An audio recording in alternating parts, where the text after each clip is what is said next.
Sir, लगातार इस वक्त मनुवादी मीडिया बसपा की फुटेज दिखाने लग रहा है, बसपा के कार्यों को गिनाने लग रहा है। क्या कारण है कि बहन जी को प्रधानमंत्री की दौड़ में भी दिखाने लग रहा है मनुवादी मीडिया? क्या कारण हो सकता है? कि हम भारत की जनता को, खास करके जो schedule caste, schedule tribes, OBC, religious minority से संबंध रखते हैं, और खासकर जो सामाजिक न्याय और इस देश की जो आर्थिक तरक्की से अपने आप को एसोसिएट करते हैं, वो सारे लोग कहीं न कहीं वर्तमान में जो हालत है, जो राजनीतिक पार्टियां, जो मुख्य धारा की राजनीतिक पार्टियां या राष्ट्रीय पार्टियां हम जिनको कहते हैं, वो चाहे बीजेपी हो एनडीए के रूप में, चाहे कांग्रेस हो इंडिया के रूप में, तो इन लोगों की केंद्र में, जैसे बीजेपी की केंद्र में सरकार है, उसके साथ साथ राज्यों में भी सरकार है, और कांग्रेस की कुछ राज्यों में सरकार है,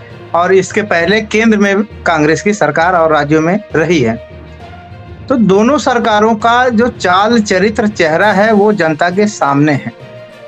अगर आप नरेंद्र मोदी जी की सरकार की बात करें, तो नरेंद्र मोदी जी जो वादे करके आए थे, उसमें से वो वादे जो जनता की समस्याओं से डायरेक्टली जुड़े हुए हैं, उन एक भी समस्याओं के ऊपर नरेंद्र मोदी की सरकार ने कोई भी पॉजिटिव स्टेप नहीं लिया, कोई भी ऐसा काम नहीं किया वो जो समस्याओं को कह के आए थे उनको खत्म करने के लिए, और उल्टे उन्होंने समस्या को और बढ़ा दिया। जैसे नरेंद्र मोदी की सरकार ने जो नोटबंदी का फैसला लिया, इससे बेरोजगारी और बढ़ी है, जबकि वो 2 करोड़ रोजगार हर साल देने का वादा किए थे, लेकिन नोटबंदी के फैसले के कारण इस देश में बेरोजगारी और बढ़ी है। दूसरा, महंगाई बढ़ी है। जो पेट्रोल वो कहते थे कि 60 रुपया महंगा है, वो पेट्रोल उन्होंने 100 रुपए के पार बेचा है, और आज भी 100 रुपए के करीब है वो पेट्रोल।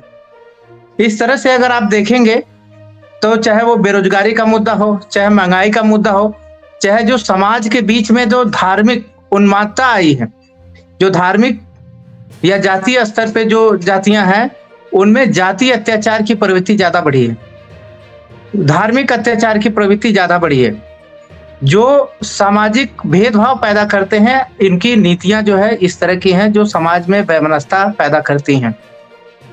तो ये सारी जो बातें हैं वो जनता महसूस करती है, वो रोज अपनी जिंदगी में अपने सामने देख रही है। अभी भी चाहे वो कांग्रेस के शासित प्रदेश हो, चाहे बीजेपी के शासित प्रदेश हो, उसमें आप देखते हैं कि 12-12 साल की बच्चियों के साथ इतनी निर्दयता पूर्वक लोग बर्ताव कर रहे हैं। क्यों कर रहे हैं? क्योंकि ये सरकार की केवल और केवल नाकामी है, और ये केवल बीजेपी शासित नहीं हो रहा है, ये कांग्रेस के शासन में भी हो रहा है। अभी आप मध्य प्रदेश की घटना देखिए, वहां कांग्रेस का बीजेपी का शासन है। राजस्थान की घटना देखिए, वहां कांग्रेस का शासन है। तो जनता जो है उसको, इन्होंने जो वादे किए थे उस वादे के ठीक उल्टा ये काम कर रहे हैं, और ये अब तो इस तरह की नीति इनकी हो चुकी है कि लोगों के दिमाग में एक खौफ सा है। वो जब घर से निकल रहे हैं तो उनको बाजार जाते हुए ये खौफ है कि कहीं कोई उनके ऊपर धार्मिक उन्माद को लेके कोई अटैक न कर दे, कोई मुसलमानों को ना अटैक कर दे, कोई दलितों पे ना अटैक कर दे। जो महिलाएं हैं वो बहुत असुरक्षित महसूस कर रही हैं। छोटी सी बच्चियों के साथ ऐसा हो रहा है, महिलाओं के साथ हो रहा है। तो अब समझने की बात है कि फिर ऐसे लोगों को शासन प्रशासन जनता क्यों दे, और इसलिए जनता ने अब तक जो देखा है, खास करके जो नई पीढ़ी ने जो देखा है, वो 7 से 12 तक बहन कुमारी मायावती जी का बहुजन समाज पार्टी का जो उत्तर प्रदेश में शासन देखा है, उसकी तारीफ पूरी देश और दुनिया के लोग करते हैं कि अगर कोई कानून व्यवस्था के मामले में अगर कोई है तो वो बहन कुमारी मायावती जी हैं। उनसे अच्छा उत्तर प्रदेश में और इस देश में कोई शासन नहीं कर सकता है। आर्थिक विकास की जो नीतियां हैं अगर उसको देखा जाए तो उन्होंने जो पिछड़े लोग हैं, जो दलित हैं, जो आदिवासी हैं, उनको जो ठेके हैं, सरकारी ठेके, उसमें तक रिजर्वेशन उन्होंने दिया है, जिसके माध्यम से वो लोग जो है इस देश की जो निर्माण की प्रक्रिया है उसमें उन्होंने अपना भागीदारी दिया है। तो कहने का मतलब यह है कि जनता ने एक तरफ विकास, भाईचारा, शांति, न्याय बहन कुमारी मायावती जी और बहुजन समाज पार्टी के नेतृत्व में देखा है। दूसरी तरफ वादों की सरकारें और ठीक वादों से उलट इस देश में जो सरकारें, जो चाहे वो कांग्रेस के रूप में हो चाहे बीजेपी के रूप में हो, ये बराबर इस देश की जनता देख रही है। और आज के समय में उसका अवलोकन करने के बाद जनता इस निर्णय की तरफ बढ़ रही है कि हमें, चाहे वो एनडीए गठबंधन हो चाहे इंडिया गठबंधन हो, ये गठबंधन ज्यादातर ठगबंधन है, इस देश में भ्रष्टाचार बढ़ाने वाला गठबंधन है। हमें इससे निजात चाहिए और निजात देने के लिए अगर कोई इसका सही विकल्प है जो इन सब गठबंधनों से निजात दे सकता है, शांति, न्याय, विकास, आर्थिक विकास या लोगों को सुरक्षा अगर मुहैया करा सकता है, तो वो बहुजन समाज पार्टी और बहन कुमारी मायावती जी का नेतृत्व ही लोगों को इससे राहत दिला सकता है। और बहन कुमारी मायावती जी लगातार वो राष्ट्रीय मुद्दे हैं, चाहे वो जनहित के मुद्दे हैं, चाहे एट्रोसिटी से जुड़े जो मुद्दे हैं, वो लोगों को नोटिस करा रही हैं और वो सरकार के सामने उसको ले जा रही हैं।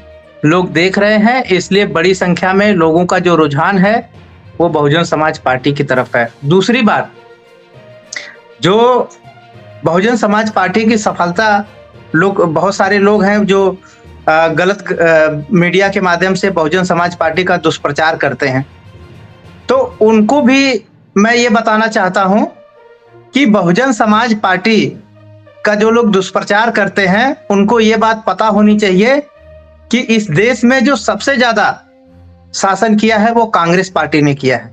और कांग्रेस पार्टी ने शासन क्यों किया है? क्योंकि कांग्रेस को शेड्यूल कास्ट के लोग, दलित लोग और अल्पसंख्यक मुसलमान लोगों ने वोट दिया है।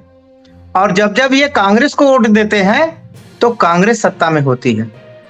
अब आपको ध्यान रखना चाहिए कि जो दलित समाज के लोग हैं वो बहुजन समाज पार्टी के साथ मुस्तैदी से खड़े हैं।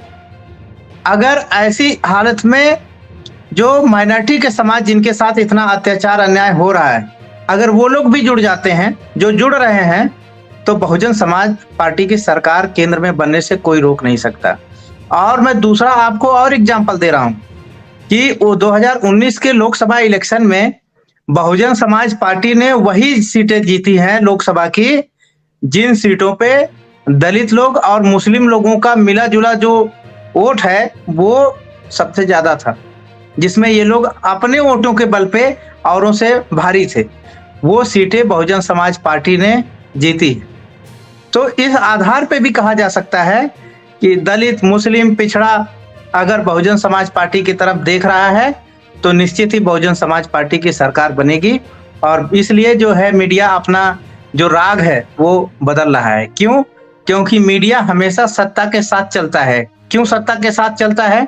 क्योंकि इस देश का जो मीडिया है वो बिजनेस घरानों द्वारा चलाया जाता है। बड़े बड़े बिजनेस घराने इस देश की जो जातिवादी मीडिया है उसको चलाते हैं और उनका एक ही लक्ष्य है कि वो कैसे मीडिया से प्रॉफिट कमाएं। और आपको पता है कि मीडिया घरानों को, मीडिया को सबसे ज्यादा जो आय होती है, जो इनकम होती है, उसमें जो एडवर्टाइज है, जो सरकारों द्वारा एडवर्टाइज दिया जाता है, उसका बहुत बड़ा रोल है। तो ऐसे में अब मीडिया को ये समझ में आने लगा है कि इस देश का निजाम बदलने वाला है, हुक्मरान बदलने वाला है। इसलिए अगर अपने संस्थान को बचाना है, अगर इस संस्थान को सही नहीं किया गया तो इस संस्थान का अस्तित्व मिट सकता है। इसलिए लोग अपने सुर को बदल रहे हैं। अब उनको ये आहट हो रही है कि अब दलित और मुसलमानों को, पिछड़ों को, अल्पसंख्यकों को या न्यायप्रिय लोगों को इस देश में हम ज्यादा देर तक, कांग्रेस बीजेपी के लोग ज्यादा देर तक गुमराह नहीं कर सकते हैं। इसलिए वो जो इस देश में जिसकी ज्यादा संभावना है, बहुजन समाज पार्टी के सत्ता में आने की ज्यादा संभावना है, इसलिए अब वो बहुजन समाज पार्टी की बात को भी विभिन्न प्लेटफॉर्म, विभिन्न जातिवादी मीडिया तवज्जो देने लगे हैं।